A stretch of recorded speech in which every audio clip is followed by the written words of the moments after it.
هر کی با پاک دلان صبح و مسای دارد، دلش از پرتو اسرار صفای دارد. زهد با نیتی پاک است، نه با جامعه پاک. ای بس آلوده که پاکیزه ردای دارد. سوی بتخانه مرو، پندی بر رحمان مشنو. بت پرستی مکنین دهر خدای دارد. گوهری وقت بدین تیرگی از دست مده. آخرین دوری گرانمایه بقای دارد. السلام علیکم بیننده های ارجمند.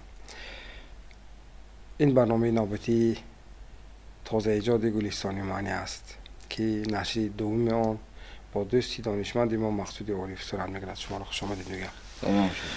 و من این برنامه رو به سبب با یک شعر رهی محیری، یک شاعر نامور ایران آغاز نکردم، چون در زندگی همین گونه است که انسان ها همیشگی با همدیگر مناسبت میکنند. چون در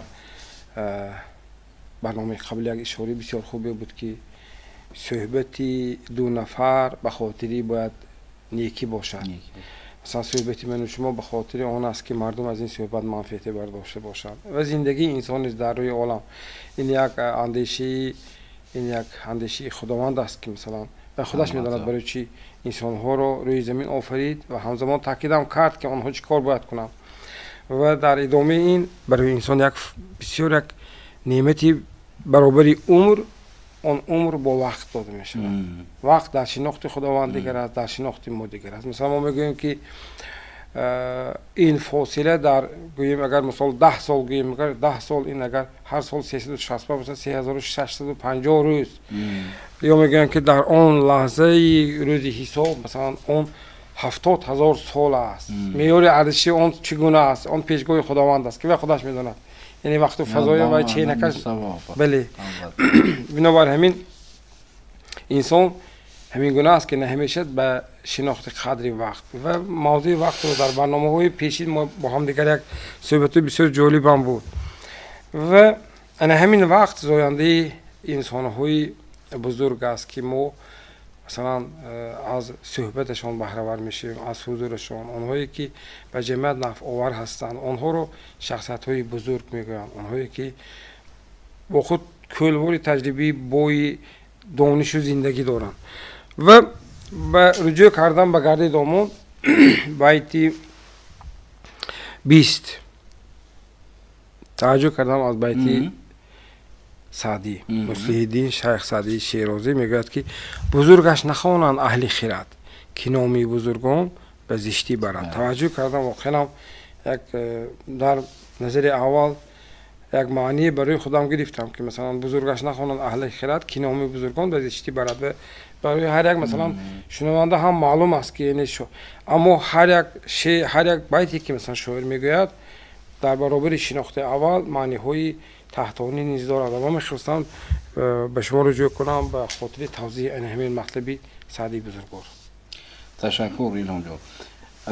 اگر در خاطر داشته باشید وقتی تحلیل آن مصرع‌ها از غزل محمد اقبال لاهوری آیدی سخنی درشت، سخنی سخت گفته بله بله نکنه ببینید سخن درباره زشتی رفته است، یعنی بدکاری و کذا. سخنی زشت هم هست، سخنی که مثلا شخص رو ویران میکنه و کذا. وقتی که ما کار میکنیم میگن کار میکنیم که کاری زشت است، کاری نادرست است، کاری که ثواب ندارد، کاری که گناه است، ایستو بیستش. وقتی که ما سخنی زشت میگوییم یعنی سخنی همون درشت میزنیم، سخنی تحقیرآمیز، سخنی که مسخره‌آمیز است، یک سخنی که بسیار دل آدم را میرنجاند و کذا، این البته سخنی زشت است. اما قولا زورا، باز هم برگشتم همین عبارت قولا زورا، یعنی سخنی که هم دروغ است، هم زشت است، هم درشت است و هکذا.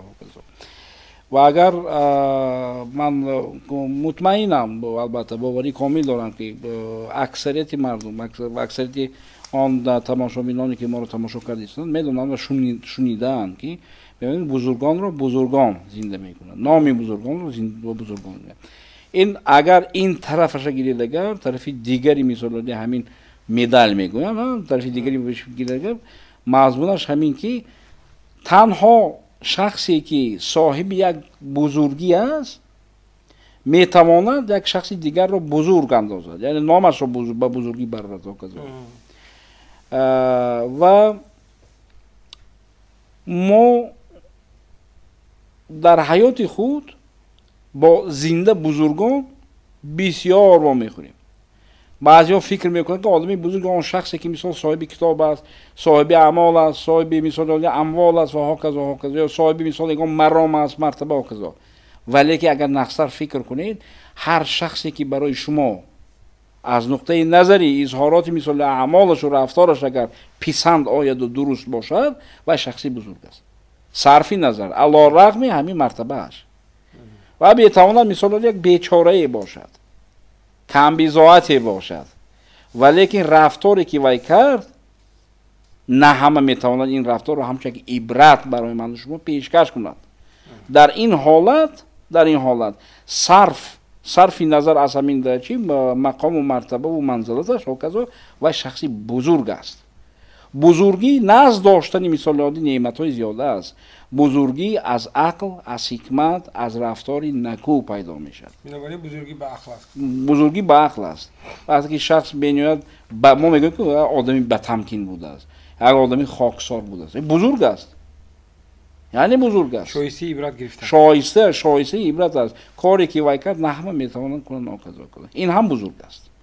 الان اینجی آمدگیش همین که در سعدی در مثال آن اشخاصی که مثال عادی صاحب دولت بودند، دارا بودند آمده است و در حاشیه همین چیز در پیشگفتار همین مصرع خود یک قصه را میارد از حیات اسکندری مقدونی، از حیات اسکندر پادشاه بود. از رعیت ایشان، از رعیت همون آدمان پیروان با اسکندر میپرسند، از اسکندر سوال میکنن، میگن که همین میگن برای چی شما تا این درجه معروف هستید بین مردم، تا چه اندازه شما را احترام میکنن مردم، شما چی کارها را انجام دادید که شایسته چون یک احترامی خاصه شده؟ شما لشکر میکشید، شما لشکرکش هستید، شما رفته ایستاده ویرانکاری کردید، خرابات باوردید، کجاهای رفته ضبط کردید، چندین هزار را کشتید و ها کذا. همین کارها مثال. اما شما را چون بزرگ، اما شما را همچون بزرگ نه. و اسکندر چون اینجا میدم، من هر جایی که رفتم صرف ندارم که او را به همین کشتار زیاده محکوم میکنن، متهم ساختن و میگن که من اینقدر آدم تعداد نکشتم. آنجایی که من رفتم اهل علم، اهل فرهنگ و ها کذا بزرگ داشتم، میگه احترام کردم، نکشتم. چون که آن بزرگان به آن شخص، به آن مردم از من هم دیده بزرگترن، سخن آنها را گوش میکنن و اگر من خواهم که آن مردم سخن مرا گوش کنن، من باید که بزرگان همون ملت را، بزرگان همون مردم را پاس احترام کنم تا که آنها مثال عادی سخن مرا هم گرفته باشند.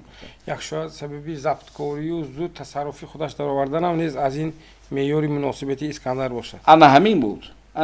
این در همین حاشیه همین مصرع‌هایی که شما خواندید همین. اگر همون باز هم گشته مثال عادی مضمون تاکید هم باشد گفته هستم که بزرگی از مردم ما گفتار عجیب دارن، بزرگی از برداشت میشه. مردم بین خود میگن بزرگی از برداشت، یعنی از صبر، از پرطاقتی، از خاکساری، از باادبی، از احترام به دیگران، از سخنهای نیک گفتن، از مقام و مرام نمی آید. بزرگی یک صفتی است که از خود انسان وابسته است و نه از مثال عادی اموالی که تعداد کردن ممکن شمولیدن ممکن میاد. نه بگذار شما مثال عادی کم بزاعت و خواب وای باشید، مسکین باشید، بیچاره، لیکن رفتار انسان رو معین می‌سازد تا چه اندازه وای بزرگ است. نسبت بزرگی خداوند گپ زدیم، ما چندی مراتب تحلیل کرده بودیم. من گفته بودم که مثال عادی ما میگیم که الله اکبر، خداوند بزرگ است میگیم. دیگه وقتی که سوال میکنید وقتی میپرسید میگید که تا چه اندازه خداوند بزرگ است، تصورات انسان اگر با عقل باشه که نمیگیرد. عقل انسان نمیگه تا چه اندازه خداوند بزرگ است. و اثبات این همین مثال عادی در عباره ها در آیتی مثال عادی سوره بقره در ما آیت الکرسی آمده است وسیع کرسیه السماوات والارض. خداوند میگه که تا چه اندازه بود. خداوند با یک دیگر چیز یک ضرب کرده ایسا، یک مثال آورده میگوید که آن کرسی که ما مثل ژورنالیست‌ها حساب میکنیم، کرسی خورده در اتاق خداوند، کرسی خورده که در اتاق کاریگری میگه. این همه ابراز من میزنم. البته خداوند همین قدر وسیعی پهنایی داشته است که یعنی آسمان ها و زمین در روی همون میز جایگیر میشد. زمین کو زمین معلوم، آسمان ها گفته سماوات، یعنی آسمان ها گفته کائنات رو داره.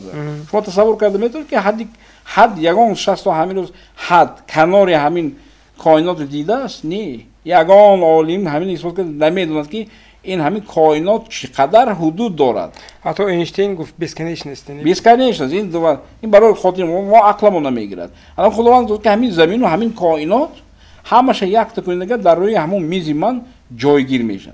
اما همون وقتی که این تفسیر رو به همین وجه چی به صحابه خود میفهمونن، البته اون وقتی که علم پیشرفت نبود و تصور کردن نمیتونه و باز هم میپرسن، میگه که من نفهمیدم، میگه همین سال آسان‌تر کرده فهمونید که من فهمم توانم کمتر باشد، من تصور که توانم دارم. میگه که فرض کن، میگه پیامبر اکرم صلی الله علیه و سلم میگه که فرض کن که تو در بیابان هستی، در صحرا. بیابان حد کنار نداره، صحرایی که دارن قمزار است، همه یک رنگ و یکسان، همه قم، ممکن در یک جای خارهای گیلان است. تو در دست انگشتری داری، میگه انگشتری، اما انگشتری گرفته ایستاده، چشمت رو پوشو غرام میگن، یگان سو یگان تو غرام میگن رفته میگن، اما حتی چشمی کشاده که غرانی هم غرام میگن، اما رفته یوشی میتونی میگم و این و سارا همه بزرگ کی و همه 10 متر 15 متر غرانی تمام گم میکنید و یقوتی و انکون میگن، اینکون مقایسه کن میگن. اما انگشتری که گرفتی از غراندی، این زمین و آسمان هاست و آن صحرایی و صحرا، پهنای این صحرا، این کرسی خداوند است. اگر پهنایی وسیعی، پهنایی کرسی خوردی در اتاق کاری خداوند همین قدر حد داشته باشد، پس خداوند چه حجم دارد؟ آیا او رو تصور کردن ممکن است؟ با عقل انسان نمیگیرد. میگن که خداوند هست به ذات خودش، مثلا شبیه دادن نیست، مثلا جایز نیست. و صفت دیگه لامکان و بزرگ است، مکان ندارد. مکان خدا میگه ظاهر و باطن، یعنی هم در ظاهر است هم در باطن است. خداوند میگه که من میگه اقرب من حبل الورید، یعنی از شاه رگ خود نزدیکتر به شما هستم. اینقدر بزرگ در دل شما جای میشه، با اینقدر بزرگی که متصور کردن نمیتونه. خداوند با میتون همین قدر حجم داشته باشه که در دل خورده که ما جای گرفت، در رگ همین وی ما گرده و از دیگرها دیده با ما نزدیک باشه. این تصور کرده میشه؟ نمیشه و عقل ما نمیگیرد. حتی همون ادامه و هست که لا یحیطون بشیء من علمه الا بما شاء، یعنی خداوند به هر کس به قدر توانش علم میدهد. خودش میدونه، با اذن خدا نمیکنه.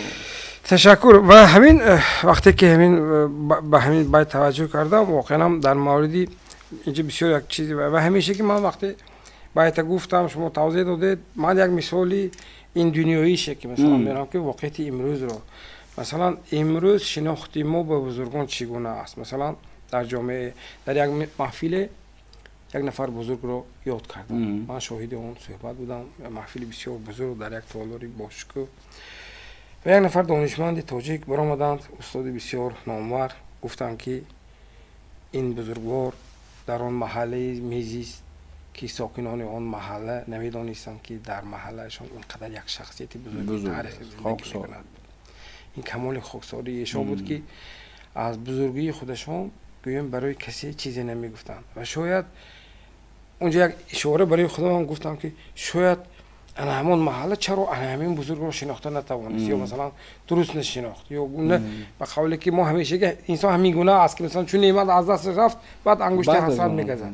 البته امروز مناسبت ما بزرگان چگونه است و اصلا چگونه باید باشه؟ خیلی ما چگونه باید باشدش رو گفتیم وابسته به احوال و اوضاع امروزی ما به هر صورت ما چگونه باید مناسبت کنیم که پگاه نیز ما رو نیز یاد کنند. فرض کنیم بسیار یک عباره خوبی گفته که بزرگان را بزرگان زنده می‌دارند، بزرگان را بزرگان دیگر پاینده می‌دارند. میگه لایق. وگرنه چطور که اقبال گفت وگرنه این فلک کج باز است. برمیگردد.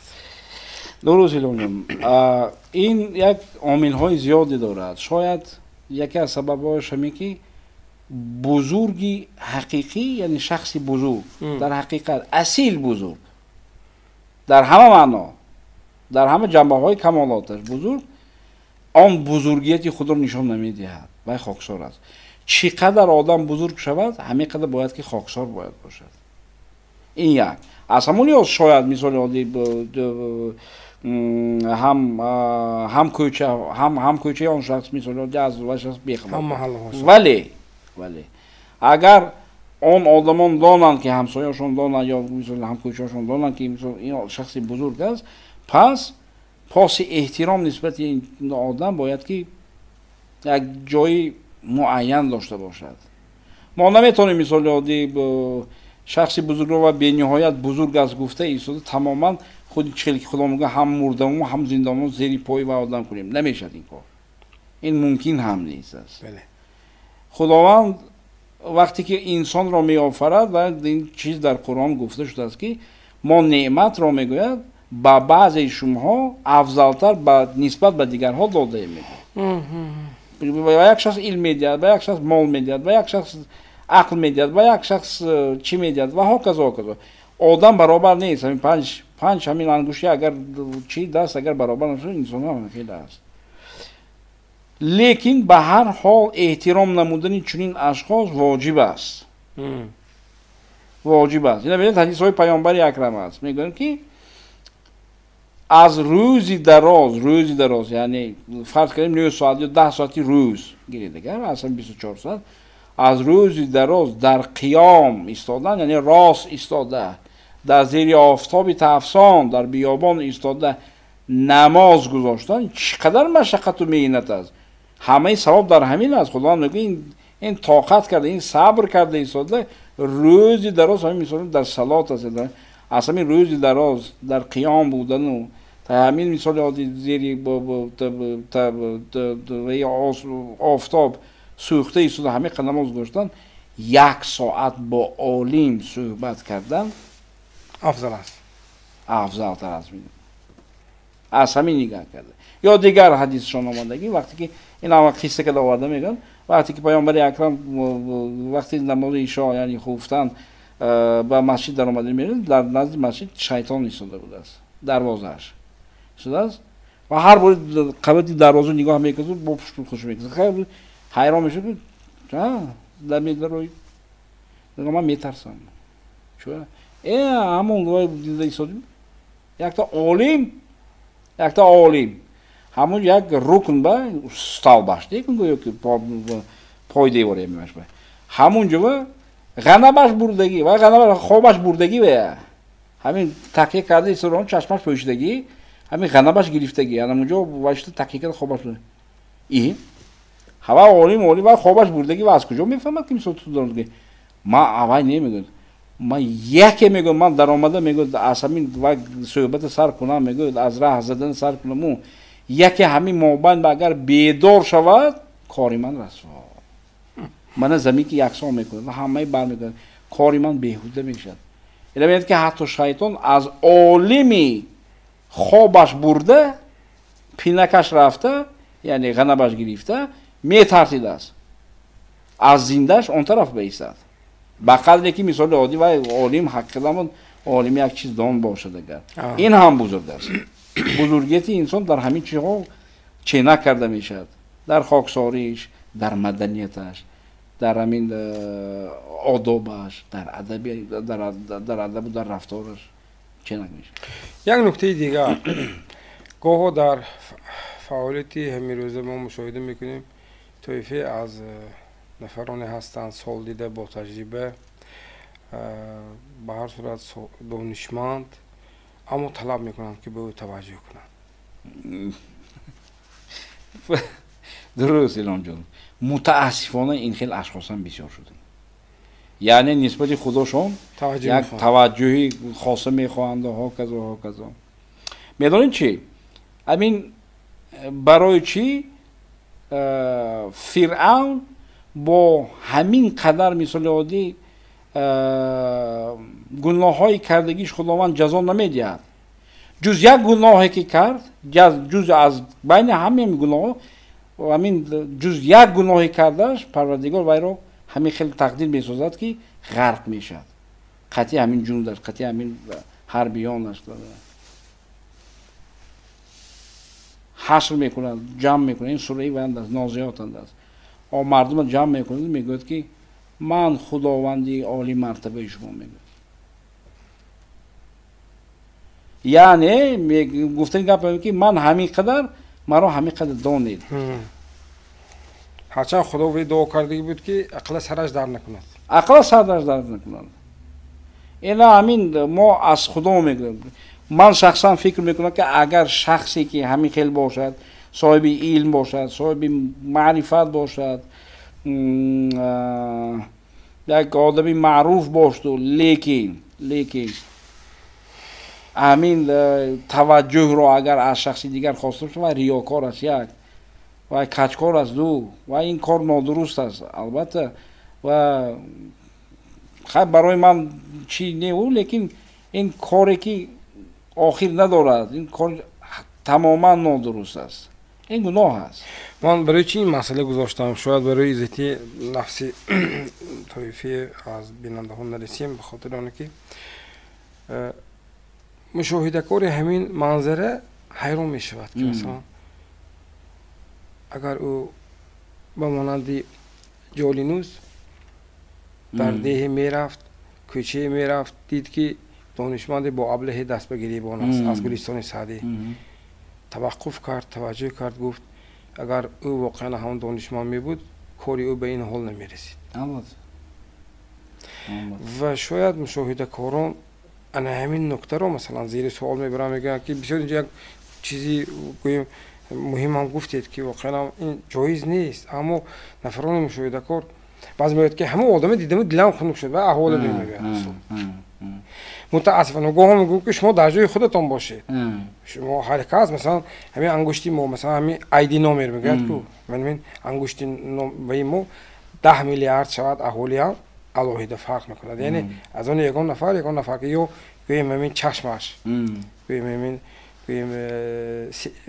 پای چشم هم وقتی که از یگان جا قید میگیرد اون قیدهای الکترونی ایزی مشخص دارد بله یعنی شما در جای خودتون باشید شما برای خودتون پرسیده میشوید یک نفری دیگر رو محکوم نکنید اما با وجود همین انسان همیشگی همین گونه است که مثلا با مانند فرزندای ما دیده کلام میشد ما چگونه رفتار کنیم همین گونه است در جامعه نیز مثلا کسی به کسی با هوس نگاه میکنه در کمترین فرصت گفتی رسول از شهروان نمیشه یعنی دلش میموند من شخصا البته فکر میکنم گفت شما برین با عزت نفس شخص دیگران رسیدنی نیستم لیکن به هر حال شخصا فکر میکنم که انسان خیلی که گفتم پیشتر تا چه اندازه بزرگ باشد و باید که خاکسار باشد این خداوند بزرگی هم نعمت است بله خداوند این دولت است این بزرگی میدهد لیکن میسنجد که تا چه اندازه ما همین چیز رو رعایت میکنیم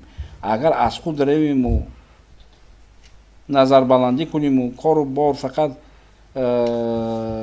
زاهدکاری باشد و ریاکاری باشد اگر این دولتی که خداوند چخیل داد همین خیلی برگشته میگیرد تشکر و من راستی چون میبینم فرصتی برنامه نیست به پایان اما من کوشش میکنم یک بیتی دیگری رو از حضرت جامع اینجا مطرح کرده باشیم گردیدامان قسم 1 بیتی 23 میگه کیست کریم اون که نه بحر جزاست کیست کریم اون که نه بحر جزاست هر کرمی کاید از او در وجود هر چی بود بحر ثنا و ثواب بیع و شراگیر نه احسان و موجود. و چیزی عجیب کریم ما مثال آدی این یکی از صفات‌های خداوند کریم است. ما خداوند کریم میگیم یک از اسماء الحسنا نام‌های بزرگترین خداوند چی مضمون داره؟ بخشنده. بخشنده گناهان. همونطور دیگه. و شخصی که بخشنده است و از مثال آدی از گناه دیگران در میگذارد یعنی عفو میکند میبخشد اما میگه و بخشید میکنه علم کریمی است و یک چیز دیگر رو بخشیدن مثلا با از نفقه خود از نفقه آنچه که ما داریم جدا کردن به دیگرها دادن این هم کریمی است این هم بخشیدنی است. بله بله حضرت آدم بخشنده بوده است یعنی دستگشاده است از همین چیزی که خودش بگیرده که دیگرها میدهد. و شخص کریم آن شخصی است که همه کارهایی که میکند تنها برای خاطری رضایت یعنی خوشنودی خداوند میکند و اثبات همین چی قطعی از چی جامع در آن که یک آیتی است در سوره انسان یک طایفه مردم تنها برای مسکینان او یتیمان و اسیران یعنی مسکینان را بیچارگان یتیمان را و اسیران را طعام میدن طعام میبخشید یعنی طعام ما میگیم که نیاز میکنند یعنی نیازی میدادیم وقتی که از آن میپرسند که هم برای چی کار کرد برای چی همین کارو کردی برای یگان چه متاسفانه اکثریت من شاید خطا کنم لیکن به فکر من از این مشاهده های من بعضی ها تنها برای خاطر یک چی برای شکرگزار بوده متشکریت و همین کارو میکنه لیکن نادرست است و وقتی که هم سوال میکنید شما برای چی کار که همین کردید ما میگوید این آنها رو لوجه الله طعام میدیم تنها برای خاطری خرسند شدن خداوند ولا نريد منکم جزاء ولا شکورا یعنی برای خاطری شکرگزار شدن یا برای خاطر یگان مکافات ما طعام نمیدیم ما این کاری کردگی ها ما بخشایندگی ما کریمی ما در آن که ما میخوایم که خداوند از ما رضا باشه رضا بودن خوشنود بودن است یعنی خوشنود ماندنی خداوند است این است کریم یعنی هر یک عمل انسان نه به خاطر نمایشکاری باقی برای رضاگی خداوند است. بازم از آغاز برنامه اول آغاز برنامه امروز هم همین سخن اطراف آن رفته شده است که واقعا رفتار انسان همین گونه باید باشد که خدا سازی که مثلا چون انسان به این دنیا در خاطرتون هست یک صحبتی داشتیم یک تلفنی بود گفتید که میدونید مثلا وقتی خدا انسان آفرید فرشته ها گویم یک شکوه کردن که یا بار خدایا تو یک مخلوق می آفری که و فقط گناه میکند و خداوند یک جواب داد گفت که آنچه که من میدونم شما نمیدونید شما با روزی که گفتید که این بی زامسیل بود این چیز یک چیزی که یک نقشه که تنها خداوند میدونن تا حال این شده نیست نه انسان نه فرشته اینا نمیدونن هیچ کس در حقیقت آنها وقتی که نقشه آفرینش نقشه حیات انسان چه خیلی حیات میبرد در روی زمین وقتی که گفته میاد همشون گوش میکنن که حیرت دارن که این خیلی مخلوق چی در کار میشه مضمون هم گفتم آنی که در روی زمین فسادکاری میکنن و یسفیک الدماء و خونریزی میکنن برادرکشی میکنن این خیلی مخلوق رو آفریدن چی در کار گفته همه خیلی مضمون که سوال میکنن خدا نمیگه اینی اعلم ما لا تعلم آنچه را که شما نمیدونید من میدونم یعنی با مضمون که یک چی دارد یک سیر دارد یک اسرار دارد و خداوند میدونه اگر هم این من یک حسی از اون خودم فکری خودم فهمیش خودم که یعنی انسان شایسته و لایق آفریده شدنی داشت و شاید که خداوند از ما یک چیز امیدوار است که من شما بعضی ها میدانند برای چی همین کار شد بعضی ها تا حال نفهمیدن که همین نهایت یعنی مقصد نهایی آفرینش ما از چیست من فکر میکنم یکی از همین راهش یکی از سببهاش نکوکاری است نکوکاری است بله تشکر و چون سخن در موردی مصرع‌های بعدی هم کریمی و هم بزرگی که رفت و طایفه از انسان‌ها را بزرگی می‌دهد. اما این بزرگی نباید ظلم و ستم راندن نسبت دیگر حقیران یا نفرانی که زیر دست شده باشند. همین دوام همین چیز وقتی که انسان یک کاری نیک میکند و نباید که منت کند، در روی منت رساس.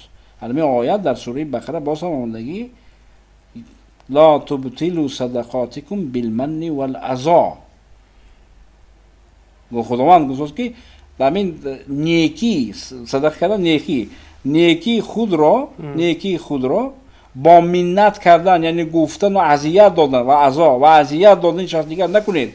بعضیا هستن میتونن چون سکسکین با بین خلق و خودش به هر زبانش کوته کنه من تو آدم میگم من تو همین یاردم دادم تو امروز اومدم روی من به میداوی و هاکازو یکمش که اگر این گپ میگفتگی باشه یگان چیز از امیدوار باشی یکمش که نکن بودم کوره وقتی که کردی و اگر خودت رو مسلمان اگر حساب کنی اگر نگو این گپ با خیرات رو بیکار نکن برای آنکه من دوام آیات میگه کلذی ينفق ماله رئا گفت خداوند که این به مثل آنه که شخصی از مال خود تنها برای خاطر ریا خودنمایشی کرد میگه ریاکاران را خداوند دوست نمیدارد. تشکر. برای واقعا من فکر میکنم در برنامه‌های من بعدی بازم بیننده‌های ارجمند بیت‌های بسیار جالب هم روی دست داریم. واقعا من توصیه میدادم که این کتاب وقتی همین کتاب چاپ شد دوستی دانشمند و مقصود عارف اینه برای فروش نبرآوردن.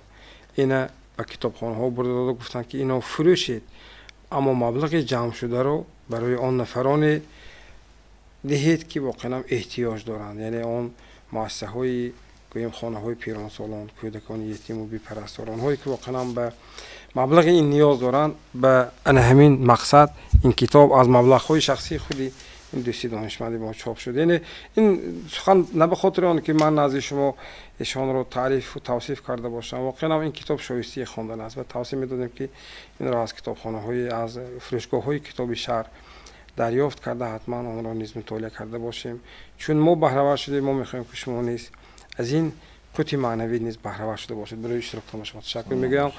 اینجا فرصتی برنامه ما به پایان می‌رسد. خیر تا برنامه‌های نوبتی گلستان معنی خانه‌تان واقعا سرشار و از گلستان معنی باشد.